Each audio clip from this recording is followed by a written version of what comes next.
There's a pretty one, Ulysses.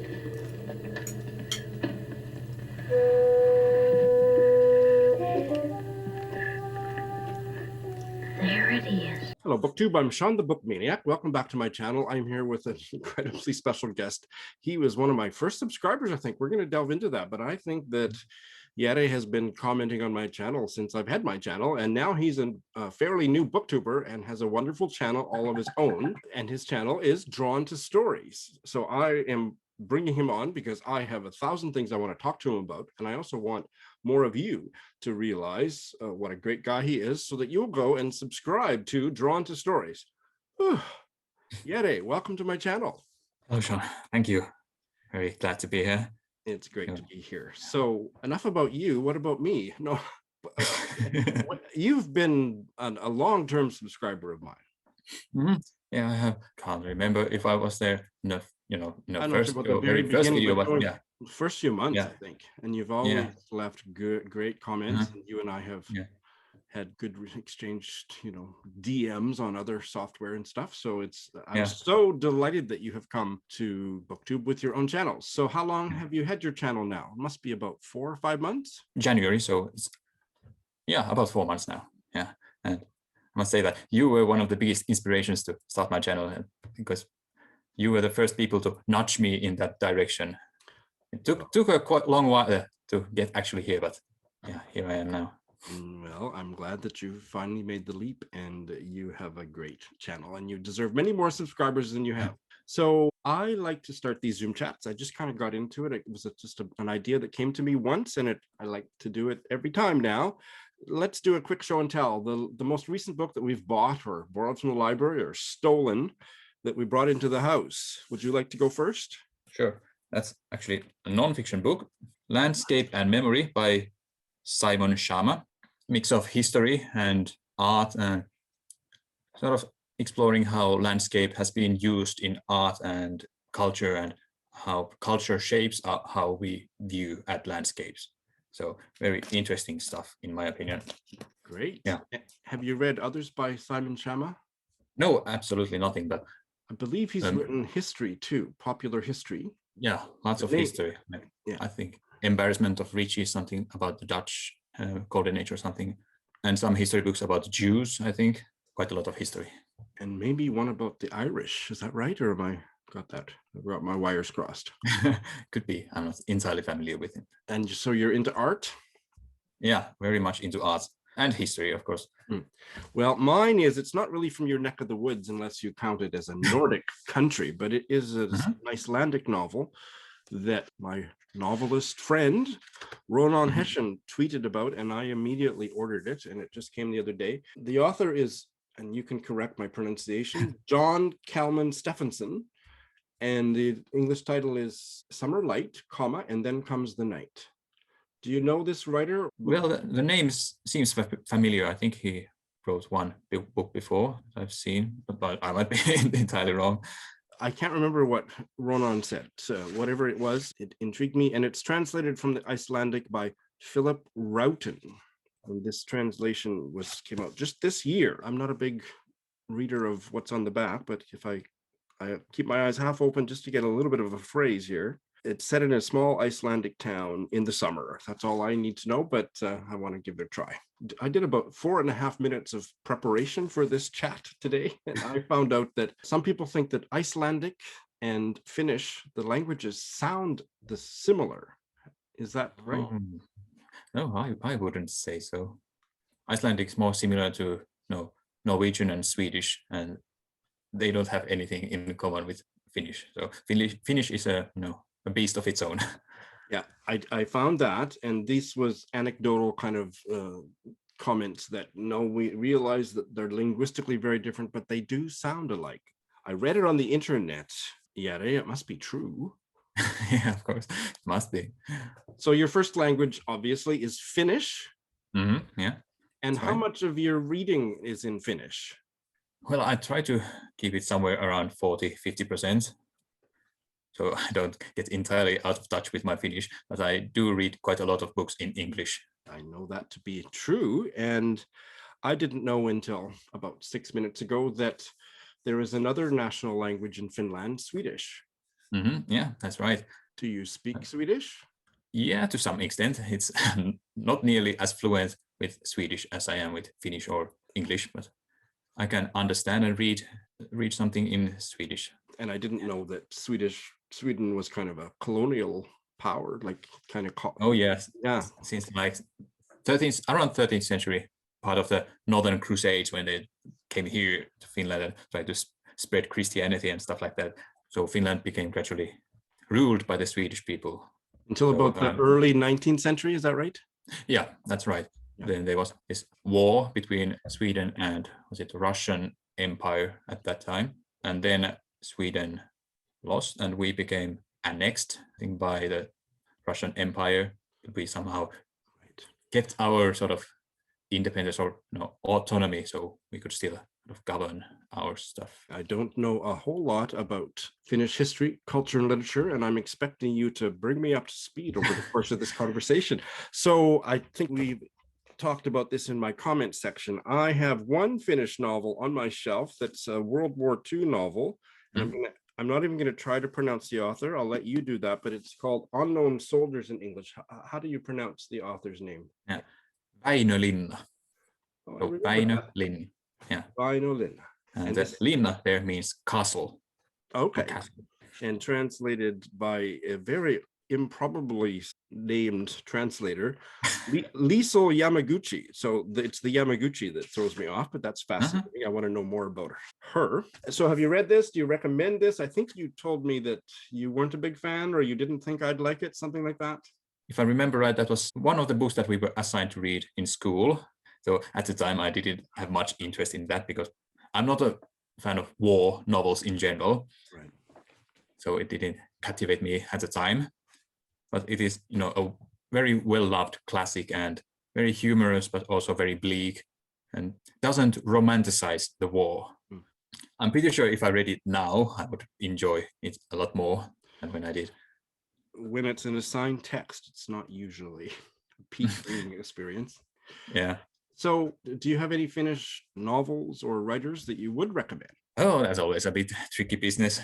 Obviously, well, I have some props here. You may have seen this I have. historical novel on my channel. I talk about it quite a lot. Mika Waltari's Sinuhe, egyptiläinen, the Egyptian. That's quite a mammoth of a book, but it's very detailed and well-written historical novel. You're enjoying it? Yeah, I enjoy it. Mika Waltari has written also quite a lot of other historical novels and some detective novels as well, but I don't think they have been translated into English. So is this a contemporary writer that's still working today, or? Oh, he died quite a long ago. So, and then there are some other authors I could recommend. For example, I think you may have heard of this, Sofi Oksanen. I have. Oh, this was Purge in English. I knew this was quite popular at some point. I saw it pop up in quite a lot of booktube channels at one point. I love the cover. Can you hold it up again? It's quite striking. Because she's a elderly woman, or there's some gray in her hair, and it's just a very kind of glamorous shot. Pretty much black and white, except for the earring, if I'm seeing it correctly. Maybe not, but it's quite striking. Yeah, it is. And this novel deals quite a lot about Estonian history and all kinds of struggles that the women had to go through. There's a lot of sex trafficking and abuse, and yeah, it's a very tough read. Oksanen is an Estonian writer. I think one or two of her parents are Estonian, but she is a Finnish writer. Oh, okay. Yeah. And you read nonfiction and fiction. Would you say it's about 50-50 split, or? I wish I could say that, but no, I read mostly fiction and every now and then something nonfiction to sort of cleanse my palate or keep me interested. I like to diversify my reading. Let's broaden the conversation. Who are some of your favorite writers, favorite books? Well, I love Virginia Woolf. Yes. I really love her. And Kazuo Ishiguro. You may have heard me rave about him in your comment section. Whenever I was dissing him. Yeah, I remember I recommended The Buried Giant or something to you. And yeah, of course, back in the day, I didn't know you hated, fantasy and stuff like that. So I will probably end up. Have you read the newest one? Oh, I haven't read it yet. No, I was a bit hesitant to pick it up because I've heard it's sort of compared to Never Let Me Go, and in my opinion, Never Let Me Go is one of his weakest novels. So, not so excited. I have such a complicated relationship to his fiction, what I've read, because I liked Never Let Me Go when I read it. And then it just aged horribly. And I downvoted my original rating on Goodreads because I just thinking, no, it's just bugging me. Didn't like it. I didn't like it. I liked it less and less. It's one of those books that really just went downhill after I put it down. And I couldn't finish The Buried Giant. And now, the one short story I did that was in the Faber series, do you remember what that was? It's from his one short story collection. Yeah, he has written one short story collection, Nocturnes or something. So it's probably taken from that. I can't remember the individual. I can't remember that, but I'll put a link in the show notes. But that's the thing I loved the most of him, was that story. I'm pretty sure you would like his Remains of the Day. Excellent. I'm sure I would too. It's the one that I don't have on my shelf and I haven't gotten to yet, but everybody says you must read Remains of the Day. I will probably have to read what's the new one called? The Robot or something? Klara and the Sun. Klara and the Sun. Yeah. Because I'm doing this Booker challenge, right? So it's probably going to be on the Booker list. So I don't really care about Booker. Well, I don't either, but I got roped into it because I made this audacious thing when Shuggy when the Shuggy Bane one. I remember that. So I'm locked in, and I'm looking forward to it actually. But no, I'm not a big prize list person. So favorite Virginia Woolf book? It's a tough one as well. How to pick a favorite. In terms of enjoyment, I would have to say Orlando. Okay, haven't read that one. Yeah, excellent sort of historical novel, ranging from 17th century to her time period. So a lot of quite gender a lot of bending and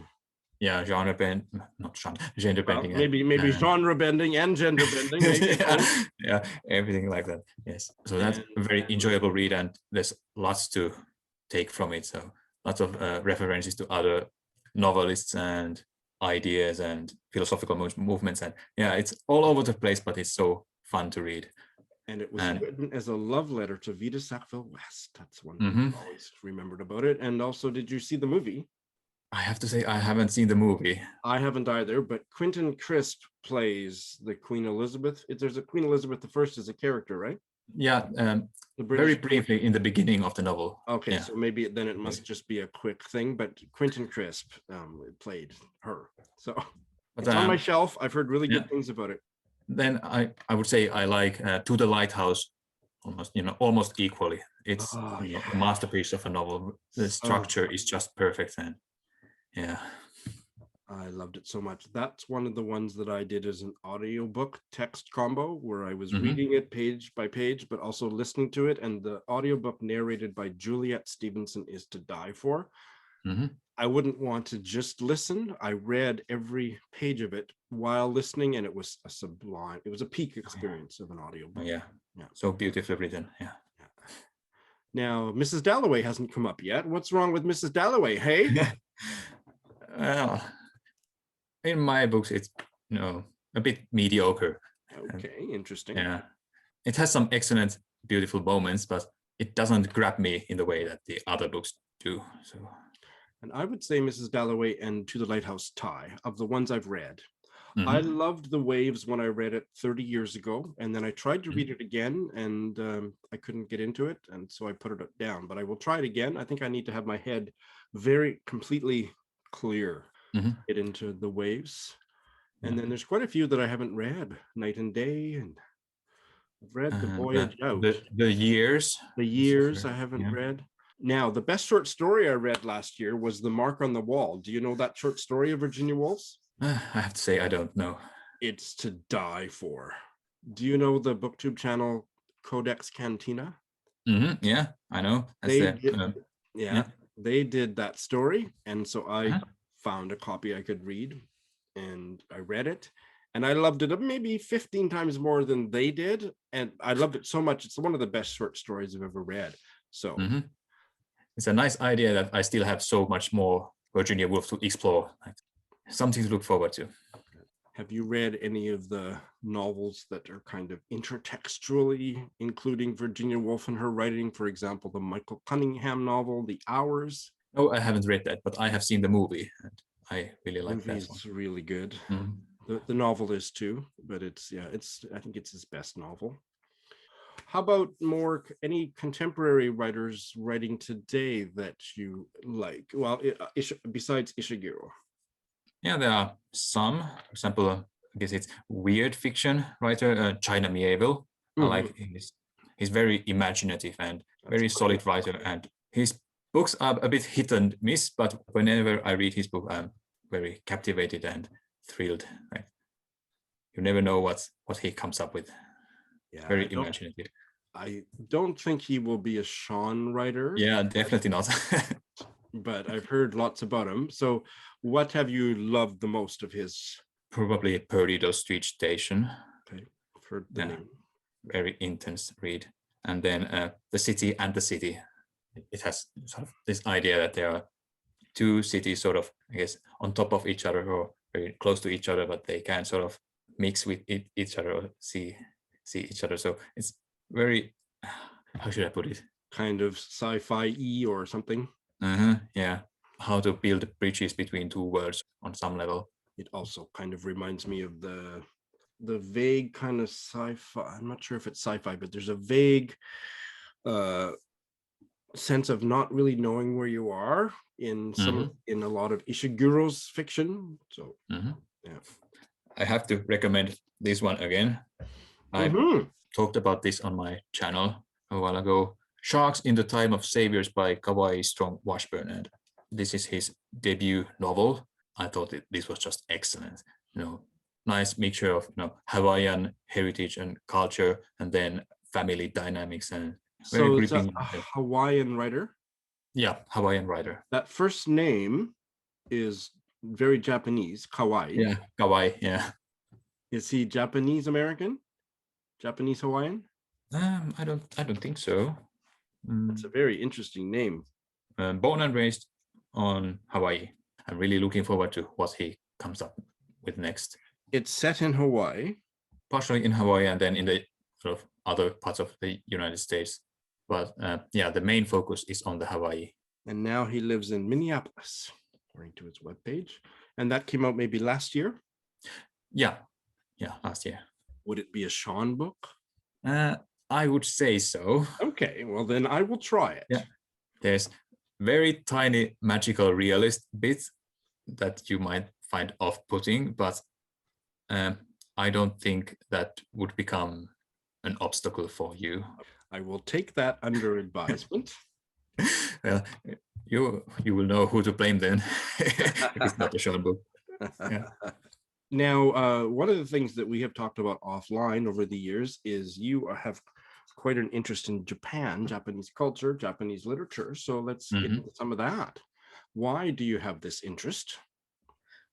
I guess when I was around 14 or 15, there was this huge manga boom here in Finland. Lots of manga got translated, for example, One Piece and Dragon Ball, stuff like that. So that got me interested, like, what's this all about? And I was very hooked and wanted to learn more. Then I saw Akira Kurosawa's movies and heard the language, and oh yeah, that's something that I want to learn. And before I got into university, I had sort of a year off and studied Japanese in the Eastern Finland, and yeah, really into Japanese culture. So who are some of the writers or novels or whatever that you have enjoyed? I think you have somewhat recently read the Macedo Sisters, right?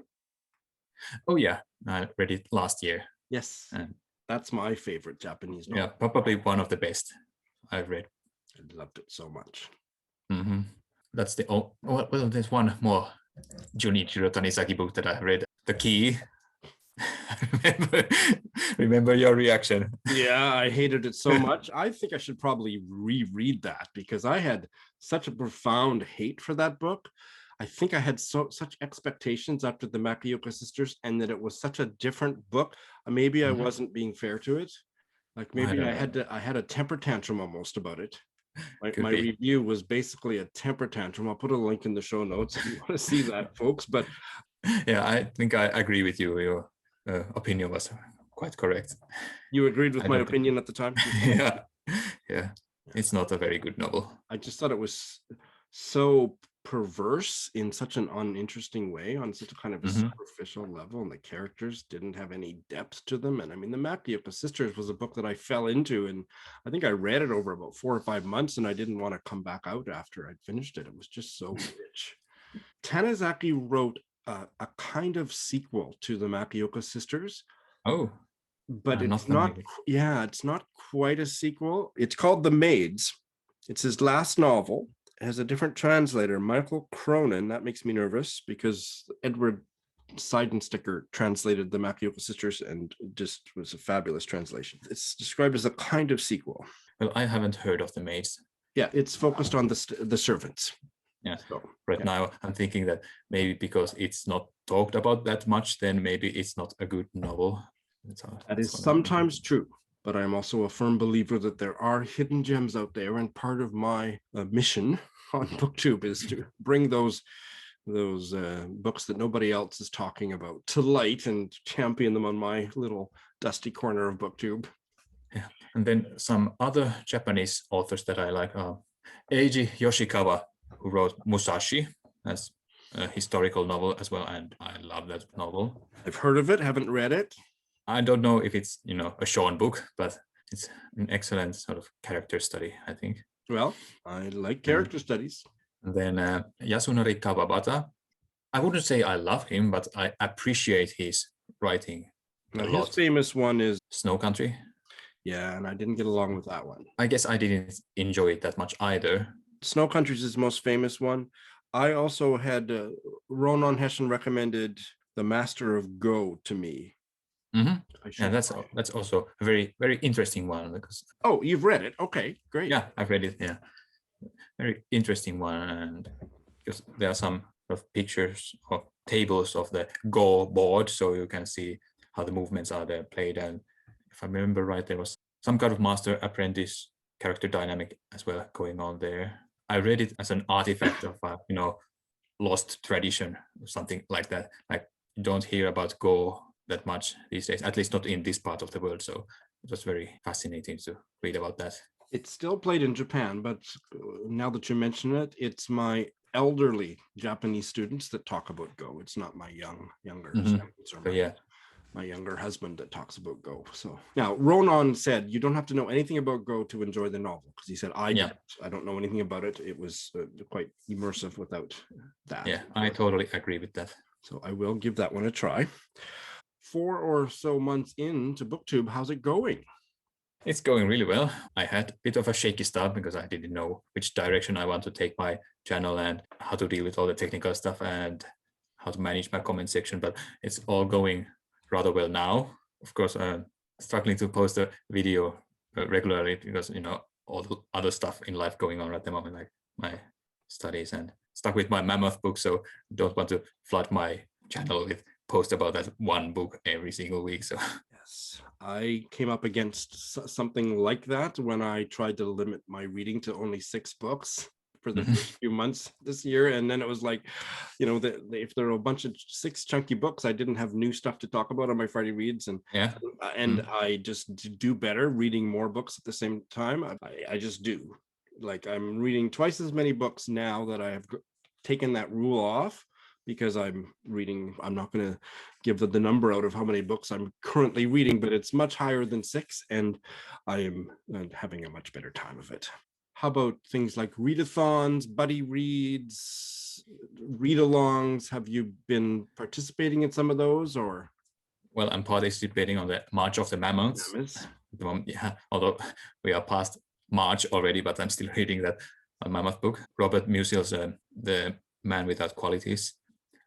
Ambitious. But no, not participating in any other readathons, and I'm still a bit hesitant about buddy reads as well, because I don't know how I'm able to keep up with that, at least at the moment, but more open to the idea perhaps later this year. Sure. And I think there's different ways to think about a buddy read. So I sometimes feel overwhelmed with it's so much of a good thing that it becomes a little bit stressful, but I love buddy reads. And the buddy reads that I do are usually pretty intense. Like you check in at least once a week and you have a set schedule. And sometimes people need some leeway or things get behind, and that's totally fine. But there's other ways where it's a little bit more loosey-goosey, that relaxed, like let's both read it and let's just talk about it together when we finished. So that kind of a thing is maybe that could work. Yes. Or reading shorter stuff. Let's just read a short story and talk about that, or a novella or something. But so in the future I might come and pester you, bother you, and say let's buddy read Tanizaki's The Maids someday. Yeah, perhaps sounds like a great idea. And we could do it that way. We could just say, let's both read it in the month of July and talk about it in early August. Because I have a buddy read of a Russian novel, Quiet Flows the Dawn by Sholokhov. Oh yeah, that's a massive book. It is. And Lukash of Cruel Reader's Thesis, that finally got his new channel name in my head. We have been thinking about toying with the idea of buddy reading it for a couple of years now, and I finally said, you know what, it's just too long. I can't commit to a buddy reading schedule for that long of a book. It's just too long. So let's just say we're going to have it read by September of 2022, and let's just talk about it. Let's have a Zoom chat instead of a buddy read when we've both read it. So there's lots of different ways to do it. So are you a plan ahead reader or more spontaneous? More spontaneous, I would say. I'm reading a book and then something in that book might sort of direct me to some other book. So I never know what I'm going to read next. So I won't ask you what you're going to read next. Yeah, because I have no idea. And are you a bailer? No, I'm not. I try to read everything that I start. So I thought I was... That's a huge problem every now and then. I thought I was this big influence in your reading life. What the hell? And are you a monogamous reader or are you a book slut like me? A bit of a book slut, if we're using that term. we are using that term. So yeah, I usually have some kind of poetry collection as well that I'm reading, and some short story collection, so I can sort of switch between genres, like three books at the same time. But, okay. Yeah. So it's time to think about winding down the chat. Give me one or two favorite poets or poetry collections and one or two favorite short story writers or short story collections. Putting you on the spot. Oh, yeah. Or if it's easier, the last book of poetry or short stories that you read that you would recommend. That might be an easier way about it. Yeah, that's a good one. The last collection of poetry that I read was Canti by Giacomo Leopardi, an Italian poet from the 19th century, translated by, I can't remember. We'll look it up later, yeah. Very evocative, and I don't know how to describe it. Lots of idyllic imagery and struggling with perhaps depression, because the poet was quite a miserable person. So there's quite a lot of that, but it's very beautifully written and very beautifully translated as well. Lovely. I will check that out. I did a brief reading of one poem on my earlier videos. Oh, I missed that. So we'll put a link to that in the show notes. I'll get that from you later. Great. All right. Well, it's not a very good reading. I don't think me butchering Italian there. So. Oh, you read it in Italian? Oh, yeah, I did. What languages do you read, by the way? Mostly just Finnish and English, but every now and then I try to include something else like Swedish, Italian, French. Yeah. So you read those languages? Mm-hmm. Wow, fabulous. And short stories? Short stories. I would have to recommend George Saunders. I really love his short stories. He's a very economic writer. Mm-hmm. Like, he doesn't waste words. And that's one that we disagree on. I've never gotten along with George Saunders. What was the... Mm-hmm. It came out about 7 or 8 years ago, his short story collection. What was it called? 10th of December. Oh, I bailed on that twice. I just couldn't get into it. So he's not a writer for me. I had better luck in a way with Lincoln and the Bardo. Did you like that? Mm-hmm. Oh, yeah. I love that book. But once it got waylaid and all those ghosts, it lost me. But the story about Lincoln and his son, I found really shattering, beautifully written. Oh yeah, it was very touching. It was so touching. And then I thought it got diluted with all these fucking ghosts, excuse my language. But Jere, this has been an absolute delight. I hope you'll come back. Oh yeah, I'd love to. It's been an absolute pleasure to be here. Great. You're Well, great host. we'll do it again, and happy reading.